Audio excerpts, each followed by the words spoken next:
Writing a novel does not have to be chaotic. I'm not saying it's easy, but I am saying you can learn processes for managing your workflow that still allow creativity to flourish. And in this video, I'm going to show you my 7-step process for doing just that. I'm Mary Adkins, author of the novels When You Read This and Privilege, published by HarperCollins in 2019 and 2020, respectively. There are a lot of possible ways to break down a good novel, but this is a way that works for me in that it's both inspiring and actionable. A novel that I want to recommend to friends after I read it has these 6 elements: a central question, a protagonist and point of view, compelling scenes, a structure that resonates, natural complexity, and an unpredictable conclusion. My 7 steps are around nailing these 6 pieces. But wait, you're thinking, there are 6 pieces and 7 steps. You're as good at math as I am. That's because the first step doesn't have to do with the 6 pieces. The first step is to trust your own vision. You have to trust yourself more than you trust other people. I'm not saying you need to think that you know everything about novel writing. You don't, I don't, no one does, especially when we're first starting out. But you have to trust whether you like what you're reading or writing more than whether other people do, because you're the only one who has the vision. Step 2 is to choose a question that you want to answer. There is a question at the heart of your novel, and it should be a question that you don't know the answer to. Why? Because you're about to spend 70,000 words writing toward this question. And if you already know the answer to it, you're going to get bored. And if you get bored, your readers are likely to get bored. Some examples of questions that I think are rich enough to carry a novel are: is ambition a good thing? Does freedom really bring happiness? These are just random examples, but hopefully you get the idea. The answer is nuanced and complicated, and there could be multiple takes. Step 3 is to determine the protagonist's unsatisfied want.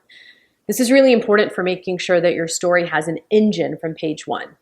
And it's necessary to do some prep work before you start writing. Once upon a time, I was under the impression that I had to write these elaborate character bios of my characters before I started writing. I no longer believe that. Now I think it comes down to just checking a few critical boxes, the main one of which is, what is something my protagonist wants that they cannot easily get? Step 4 is to use separate spaces for my novel writing and my brainstorming. This is important so that I allow myself plenty of room to explore while also not taking the actual draft itself off the rails, so that I wind up with hundreds and hundreds of pages of scattered material and no idea of how it really fits together. Step 5 is to handwrite my novel in 4 notebooks. Now, I'm not going to get into the nitty-gritty of this step here because it's a deep dive into my brain, but I teach semi-regular free webinars on it, so sign up for my email list if you don't want to miss the next one.